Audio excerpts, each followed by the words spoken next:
And it is the first Sunday in June, and it definitely feels like summer out there, doesn't it? Welcome to Center for Spiritual Living Leesburg. Our theme for this year is Timeless Wisdom, Evolutionary Vision. And our focus this month is the soul's call. The title of our talk today is Pushed by Pain. I cannot wait to hear what that's all about. And it will be given by our wonderful spiritual director, Charlene. We are so glad that you joined us today.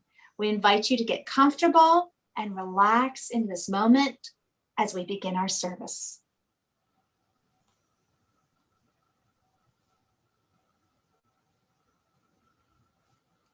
Please join us as we create our sacred space. We set our intentions of deepening into our awareness and practice of our 5 pillars of spiritual living by lighting this candle in our virtual world. Our first pillar is sacred study, represented by the divine quality of truth. We use this pillar to recognize the importance of an open mind and the power of our minds. The second pillar is affirmative prayer, represented by the divine quality power.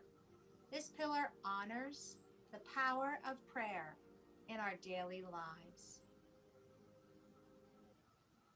Our third pillar is meditation and the divine quality of peace. This pillar reminds us of the importance of meditation and the peace we feel when we quiet our minds.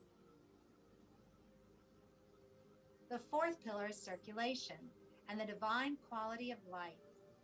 We know that the great law of circulation works in our lives. As we give, so shall we receive. And the fifth pillar is sacred service and the divine quality of love. This pillar affirms our call to be of service to our world as we see through the eyes of love. Let us close our eyes as we bless this sacred space and our time together. As we weave each of these pillars of spiritual living into our service today, may they deepen our own spiritual practices of study, prayer, meditation, circulation, and service, expanding our minds and our hearts to the 5 divine qualities of truth, power, peace, life, and love.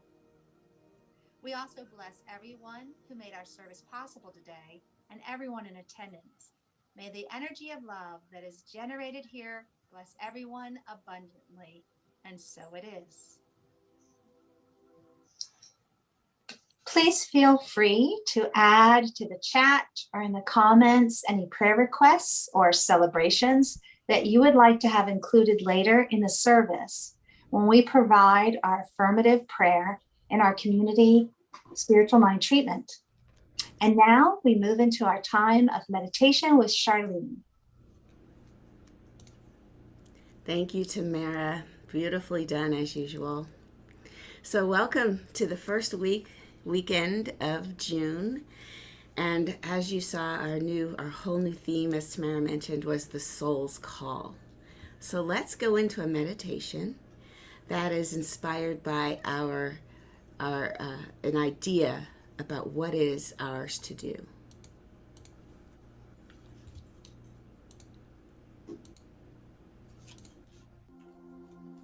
So I invite you to just simply sit and, if possible, plant both feet on the floor, and then just simply close your eyes.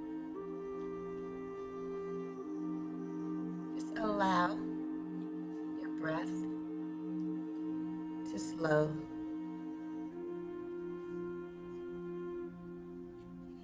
With our hands folded gently or placed gently in our laps, we consciously release any tension that we're holding in our body.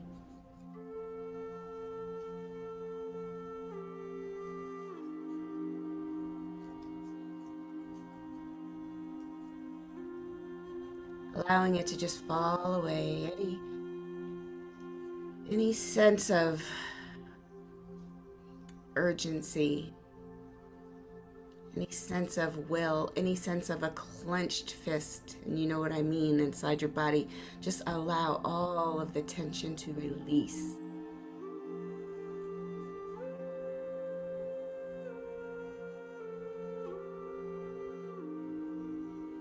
Now, if you want to join me in taking a nice cleansing breath, we breathe in to 3 counts, we hold for 3, and we'll release for 3 counts. Are you ready? Breathing in, 1, 2, 3. Hold, 2, 3. Exhale, 2, 3.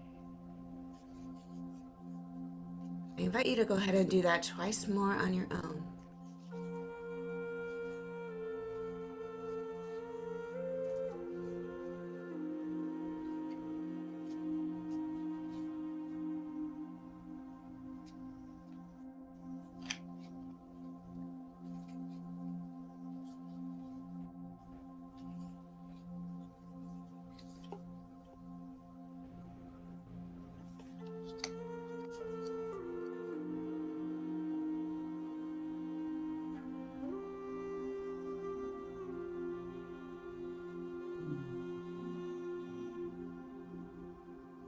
With that calm sense of awareness,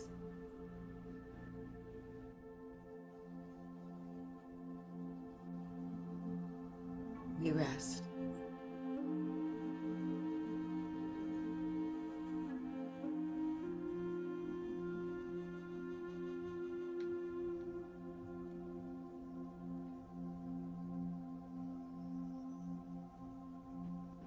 Now, in your mind's eye, I'd love for you to imagine you're sitting by a babbling brook.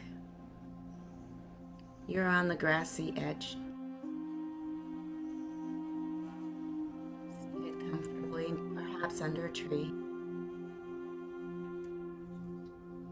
You're watching the river flow by you. I'm curious, is it flowing right to left or left to right? Just notice that.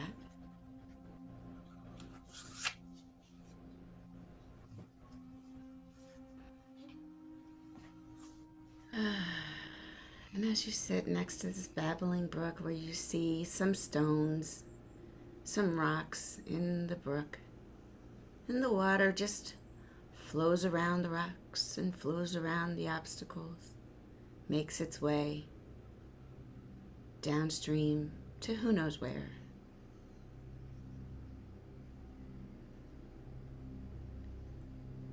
Just noticing that there's always water.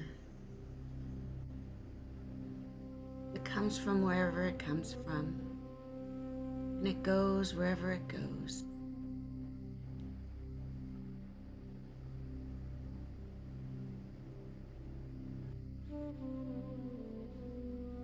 Being still and present with the water that is right in front of us, and just noticing.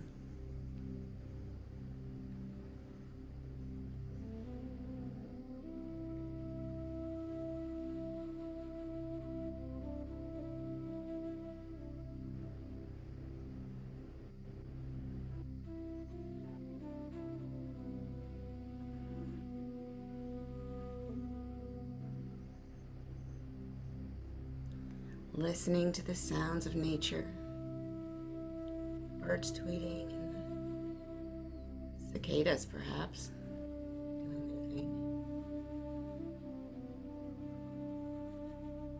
Everything is in harmony with itself.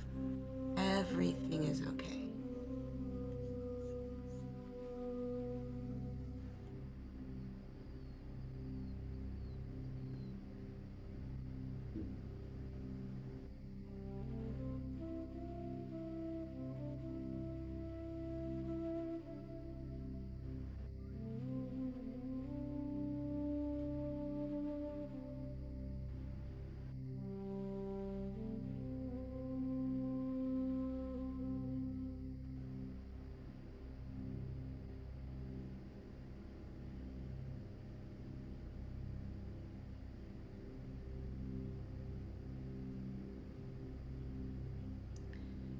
as we are observers of the natural forces, knowing that our presence does not change the activity of this babbling brook. We know that we appreciate the ability to witness it.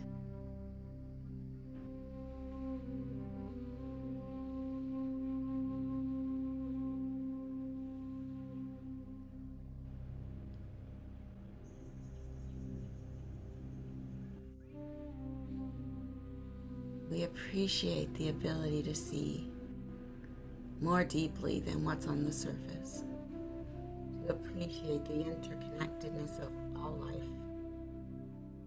as it ebbs and flows in harmony.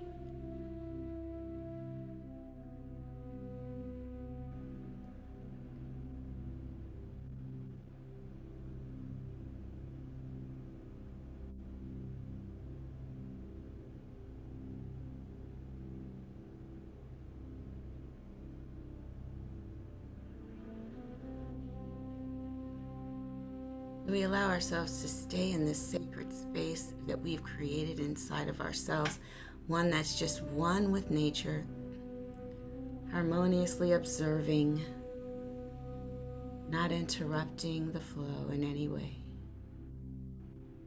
but just being aware. Because in this still space we can listen to our inner guidance. And we can heed the call of our soul if we simply sit, be still, and listen. So as we remove ourselves from this beautiful, beautiful babbling brook, we bow, we say namaste to all the living things around us.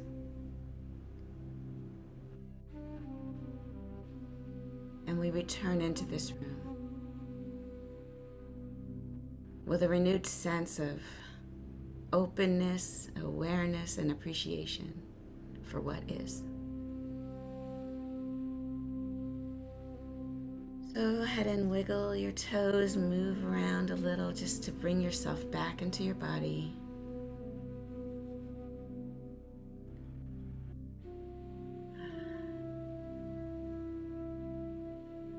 Open your eyes with a slow, soft gaze. And just say with me, thank you, thank you, thank you. And so it is. Next we have our beautiful Leah, who will be playing. Let me stop sharing so she could play fully.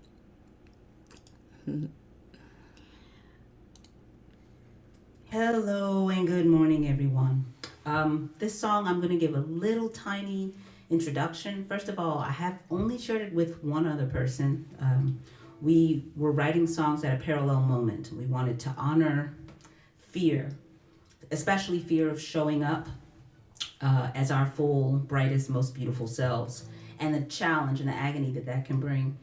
And what I chose to do was to personify the fear, and that like holds a place in my mind, in my psyche, in my memory of calling the devil the father of lies when I was in the Christian tradition. So all of those, kind of just taking all of those images, all of those metaphors and concepts and addressing them directly. This song is called Dear Fear.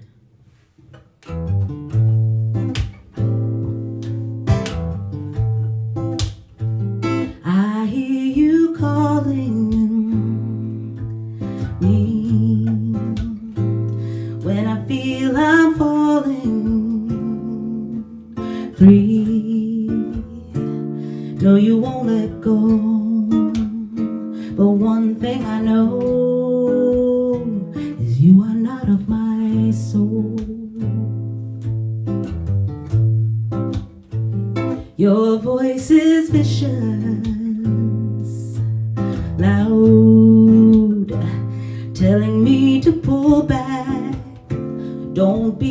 proud. Keep your light safe in this hole. But one thing I know, this fear is not of my soul. Yours is a dirge I often hear, urging to merge my love with fear.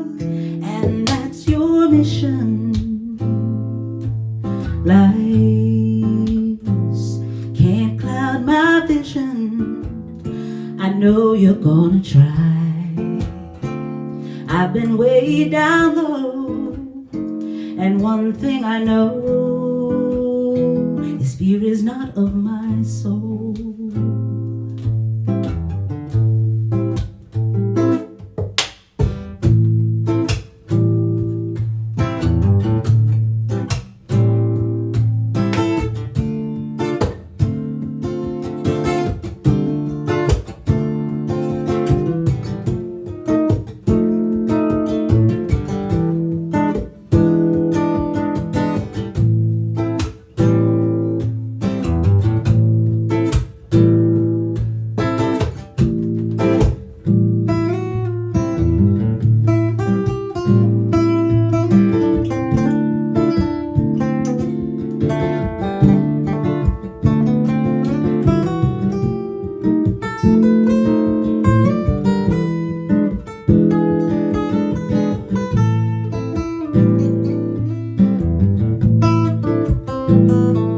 Yours is a dirge I often hear, urging to merge my love with fear.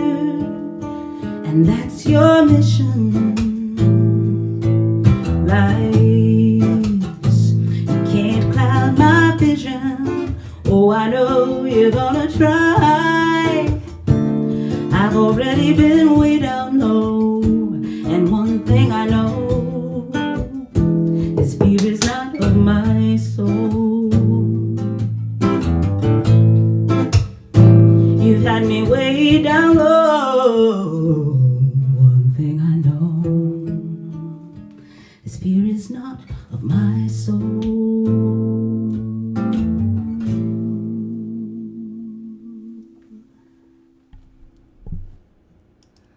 Leah, that was amazing.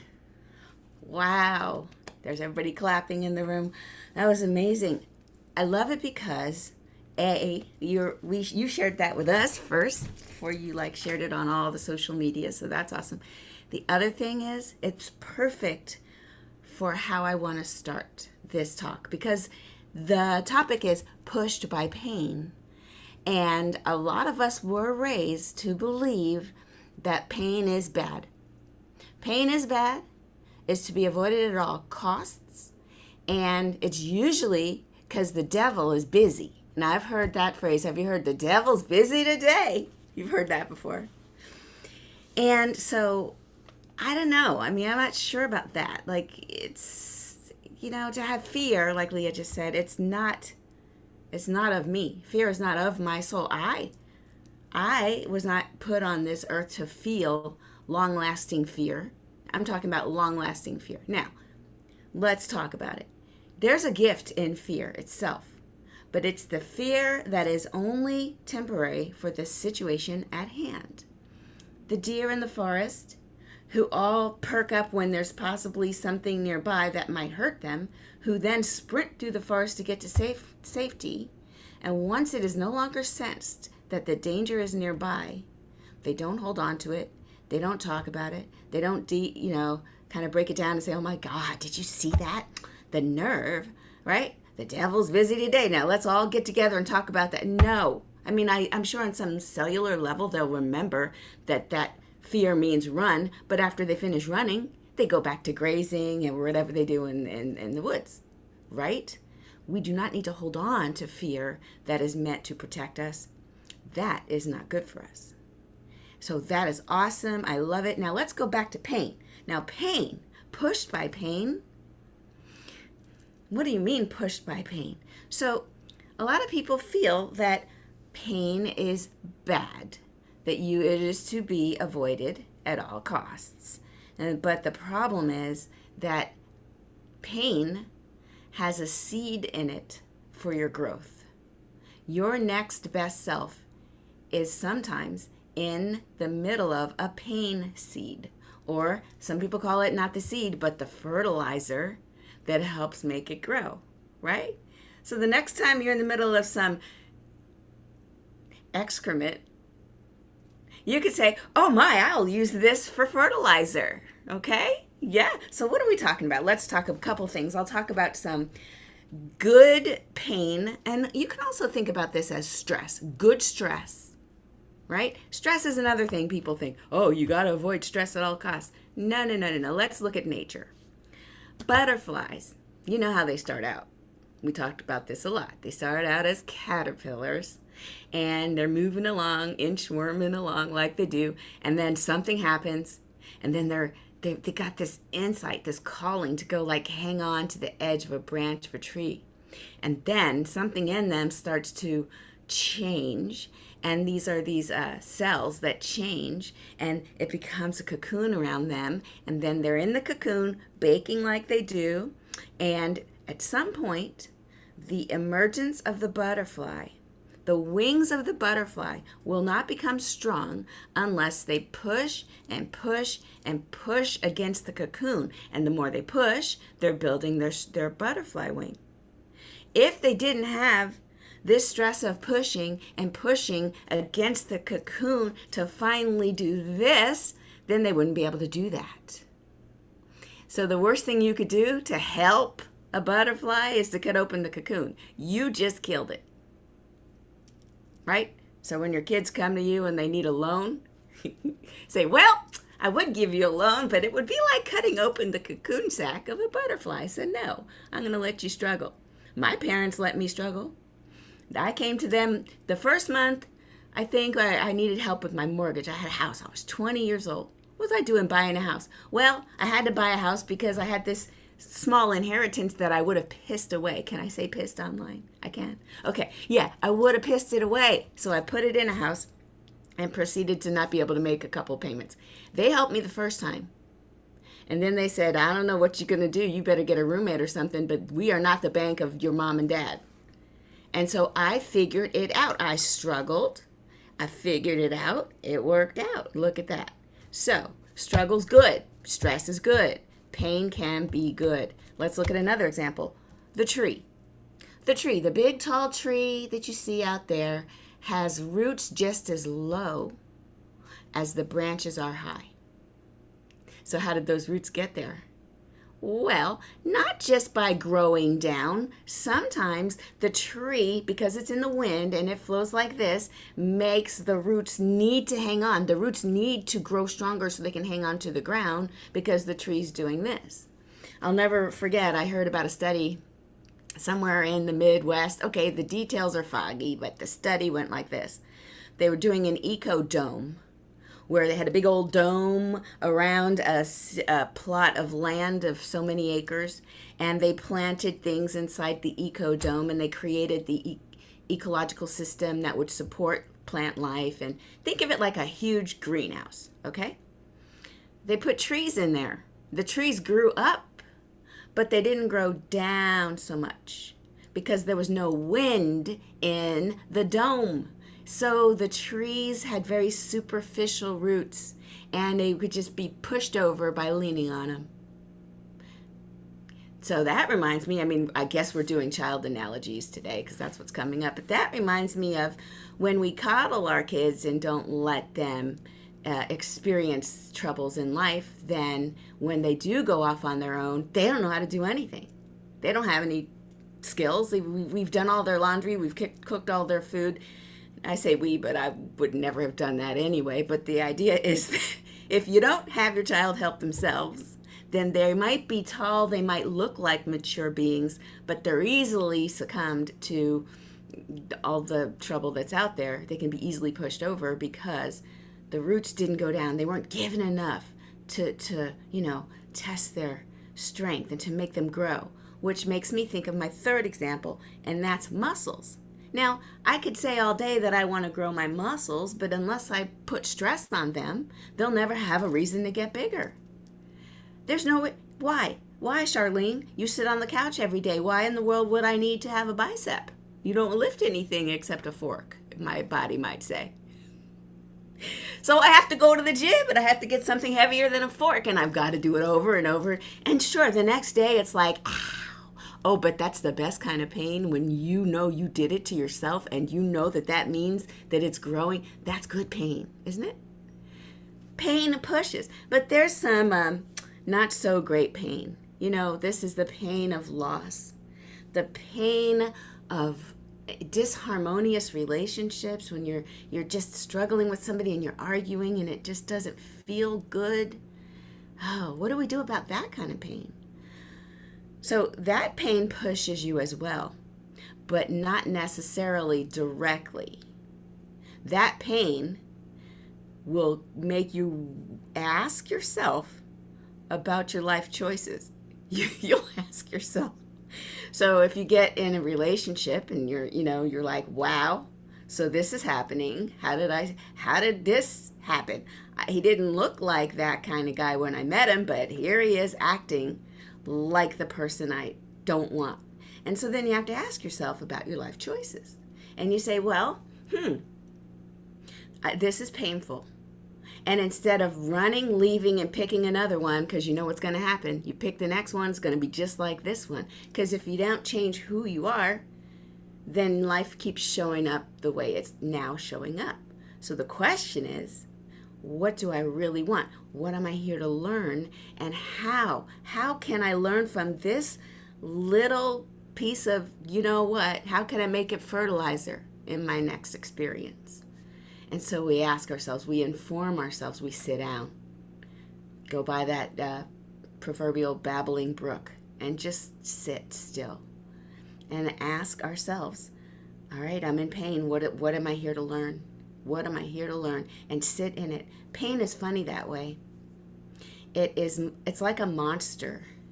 I like to think of it as when you were a kid and it's late at night and you wake up and you had a nightmare.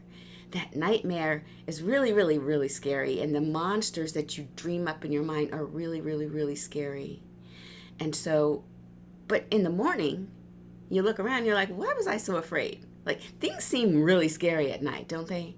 And in the morning, you're like, I don't know, what was I afraid of?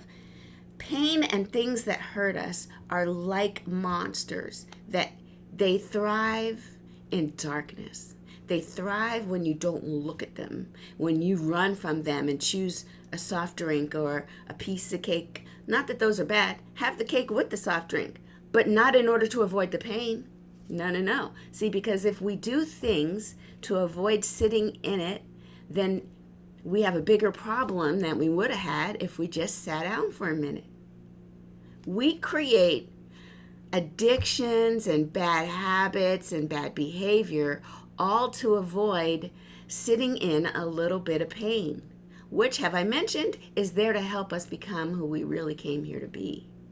So if we avoid the pain and indulge in things that aren't good for us, we end up down this path that we could wake up years later and go, oh my gosh, how did I get this far off my center? And so it's really easy. It doesn't matter how long it's been since you sat in your pain. It's available. We can always sit instead of go react and do something. So the next time, I just want you to try this. Next time something feels really bad, sit still or just breathe into it. And if you have to get away from the situation first, I invite you to do so. If you're in the middle of an argument, say, 1 moment, please. I have to go to the bathroom, and go to the bathroom. But, you don't have to actually do anything. Sit on the lid of the toilet and just sit. And ask yourself, what are you here to teach me? Here's some things it's not here to teach you. It's not here to teach you all the different things. You can come out of that room with all the reasons why the other person's wrong. That's not going to be the truth. Act out. You don't come out of that bathroom with a knife and then, no, that's not. You don't come out and then avoid it, pretend nothing ever happened, or silent treatment. That it'll go away if I just don't. These are not the fruits of self-inquiry. This is self-avoidance. So what to do instead? You're in the middle of something painful.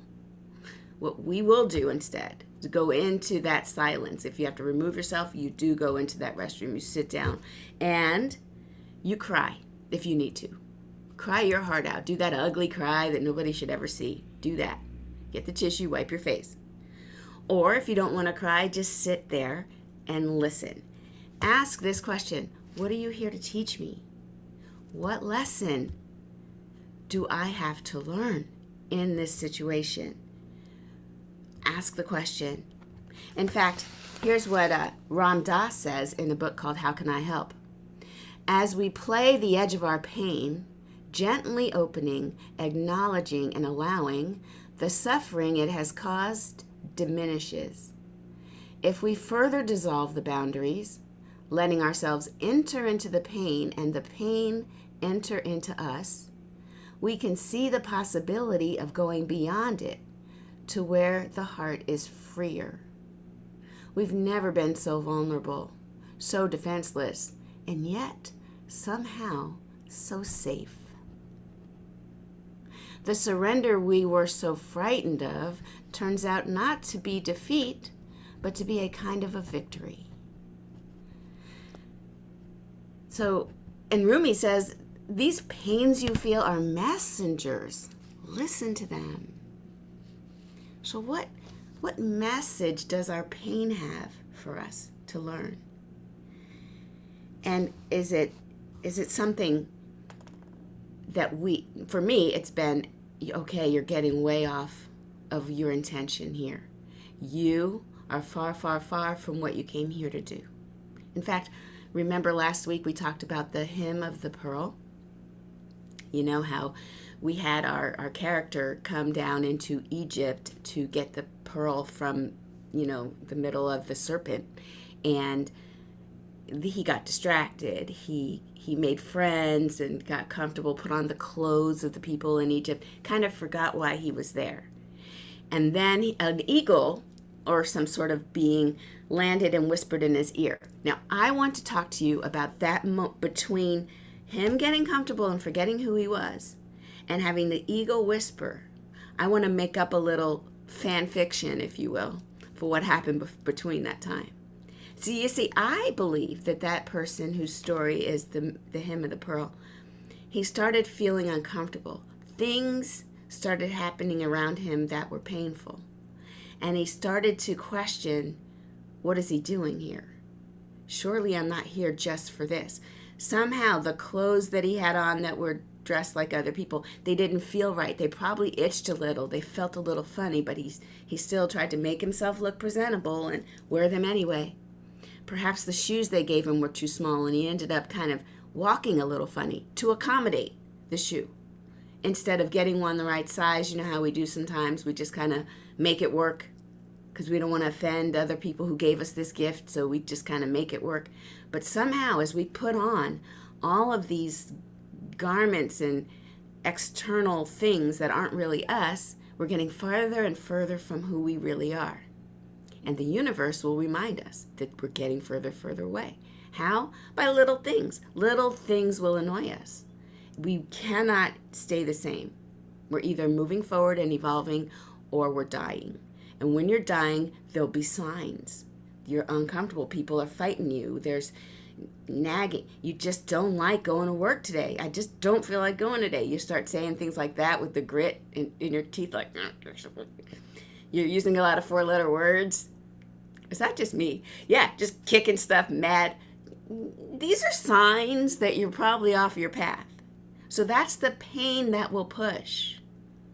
And so I believe in my heart that this person whose story of the pearl had been getting little signs and signals all along the way. And then when you get those signs and signals, you start to pay attention and start to listen. And that's when the eagle kind of character landed on his shoulder and said, you really came here to get that pearl. Your mother and father sent me to tell you. Something happens where you're like, oh my gosh, that's right. And it's exciting. And it feels like a way through. And I don't want to say a way out. There's no way out. You got to go in to get out.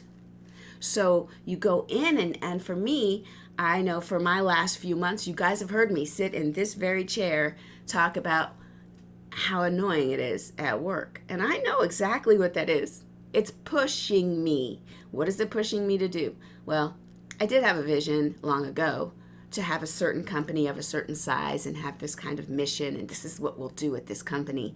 But then I got comfortable because paychecks are nice.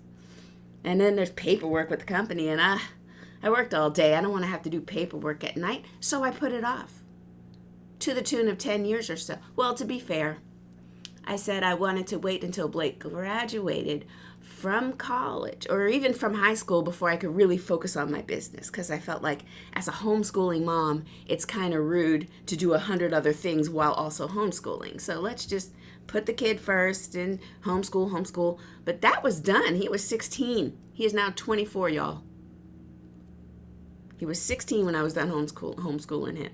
So what's my excuse? Well, it was comfortable. I had made friends and I went to sleep. But what started happening? I became uncomfortable more and more. And it became something that I could no longer just manage with my sheer wit and willpower. That wasn't working anymore.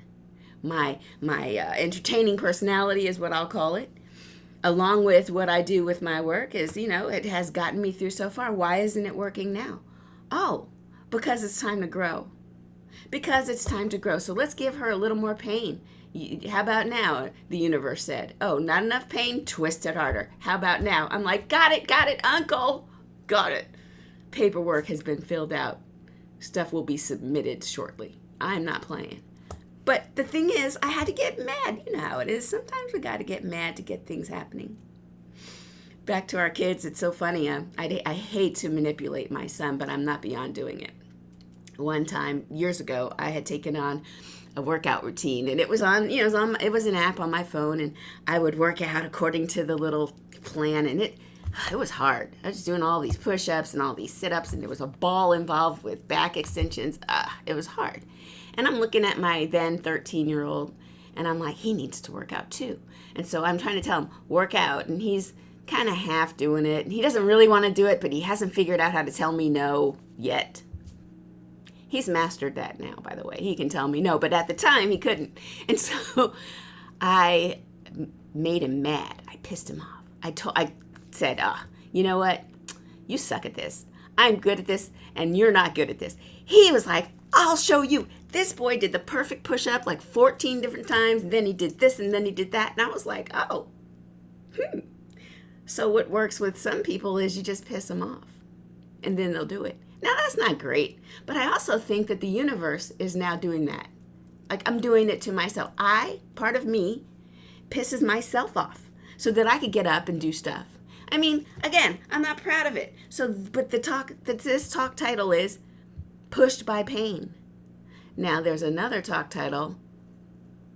It says Pulled by the Vision. Because there's a quote by Reverend Michael. We are pushed by pain until we are pulled by vision. And so there is a happy ending to this story. The story is you're gonna grow. You're going to evolve, because that's our life's work here. And the question is, will you choose to keep allowing life to keep pushing you by giving you painful moments? Or will you catch the vision for your life?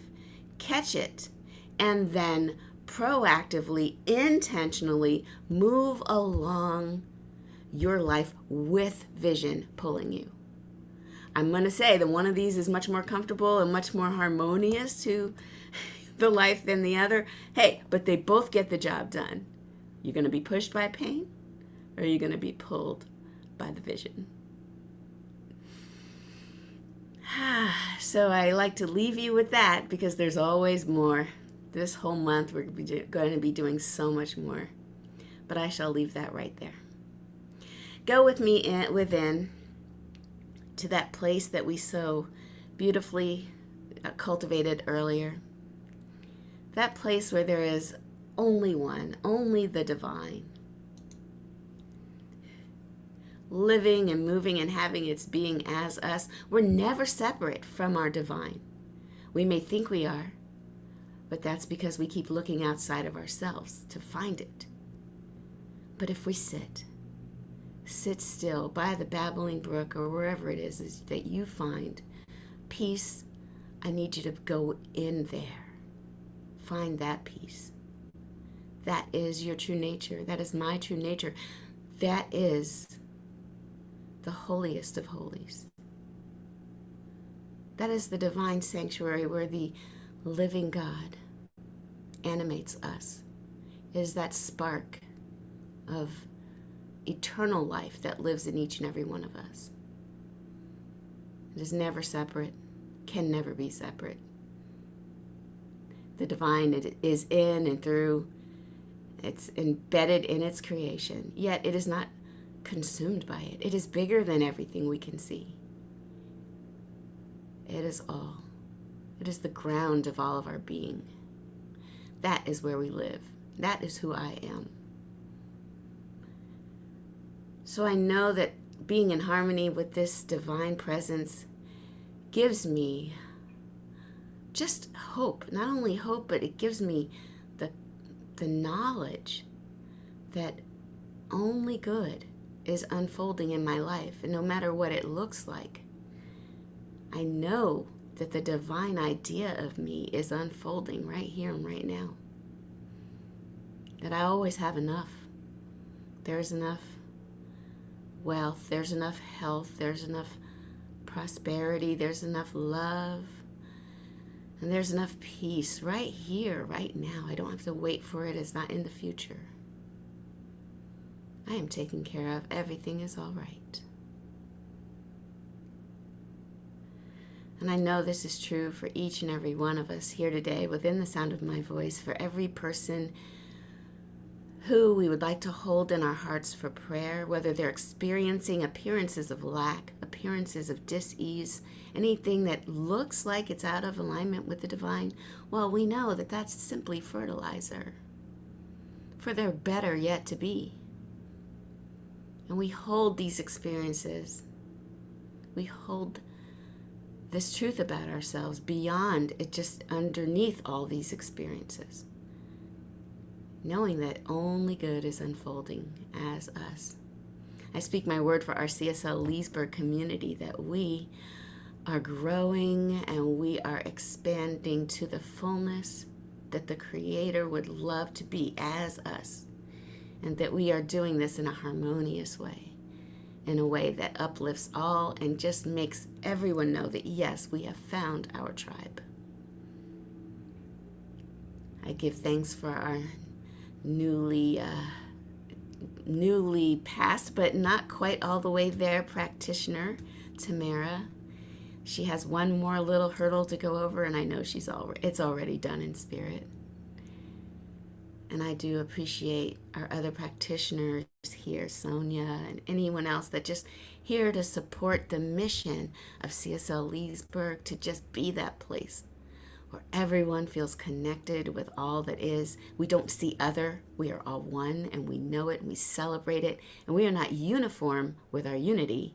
We get to be different as we want, but we still are unified together as one. That is so awesome. I thank you, God. I thank you, life, for showing up as me and letting me do my thing. I appreciate it. I release my word into the law, knowing that it is already done as soon as I spoke it, because there is no later in God. It is all right now. Thank you, life. Thank you, God. And so it is. Amen. Ashe. And Leah, please let us know what's up from the musical side of the things. Shar, you're blessed, and thank you for blessing us. I really appreciate your wisdom, insight, and clarity. This song is called Honor the Dark, and I'd like to invite you, everyone, to sing it with me.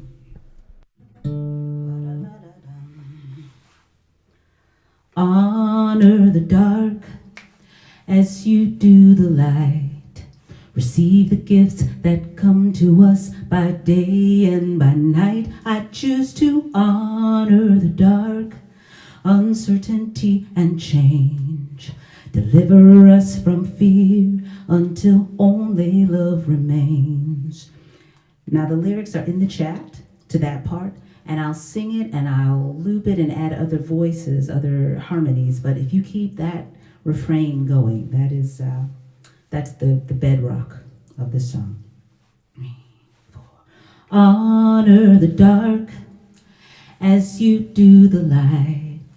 Receive the gifts that come to us by day and by night. I choose to honor the dark, uncertainty and change.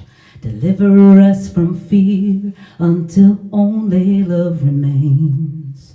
Honor the dark as you do the light. Receive the gifts that come to us by day and by night. I choose to honor the dark, uncertainty and change. Deliver us from fear until only love remains. Honor the dark as you do the light. Receive the gifts that come to us by day and by night. I choose to honor the dark, uncertainty and change. Deliver us from fear until only love remains. Honor the dark, as you do the light. Receive the gifts that come to us by day and by night. I choose to honor the dark, uncertainty and change. Deliver us from fear until only love remains. Honor the darkness as you do the darkness. Receive the gifts honor the darkness by day and honor the darkness. Honor the darkness.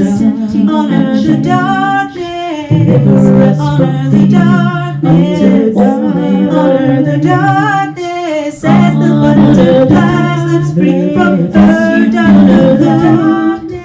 As the evening sky reveals the light of the moon, I choose to sometimes fear surrounds us, sometimes there will be change. Let the darkness heal until only love remains.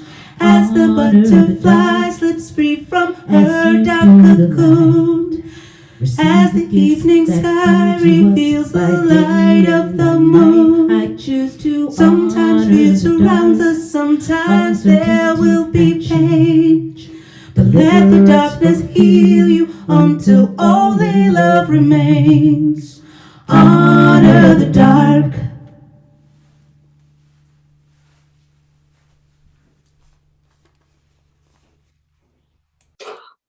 Wow. Oh my gosh, you guys. I hear the title of the talk today and I go, what is going to be the message? Push by pain. What will I get out of this? So much. Thank you so much, Charlene. Thank you so much, Leah. Now is the time to bless the donations that are shared today. At CSL Leesburg, we believe in the law of circulation. So we are a tithing community. The donations shared with our center bless everyone, those who give and those who receive. Please look at our screen. There are so many ways for you to give. It's easy to find a way that will work best for you. You can also go to our website at any time, cslleesburg.org, and click on the donate button. We thank you so much for your support. Now, no matter how you give, maybe it's physically, you have something in your hand, maybe it's just mentally, emotionally, would you take that, place it over your heart, and join me in our affirmation of oneness? The presence of spirit within me blesses everyone I meet, tends to heal everything I touch, brings gladness into the life of everyone I contact. Therefore, I am a blessing to myself, to humankind, and to the day in which I live. These offerings are just a few of the ways that we take what we receive and we give locally to our members and guests. So please join us on Tuesday mornings. You'll see Charlene Banks again for our dream study. And you're also welcome to join us on Wednesday evenings for our prayer and visioning session at 7 o'clock. Also, please feel free to hang around with us after service, where we will share our pearls, those little nuggets from our service that spoke to your hearts and your minds. And if you're a visitor, please stay and introduce yourself. We would love to have the opportunity to officially welcome you. So now, as we end our sacred time together, let us once again place our hands over our hearts and say, I am loved. Now look around. Maybe you have somebody near you, point to them. Maybe you just have to point to the people on the screen and say, you are loved. And now put your hands up in the air for what we call love sprinkles. It's all love, everybody. It's all love. Thank you so much for joining us today. If you're going off on further adventures, we wish you a very happy, joy-filled day. And if you can, stay. I got a great pearl I can't wait to share.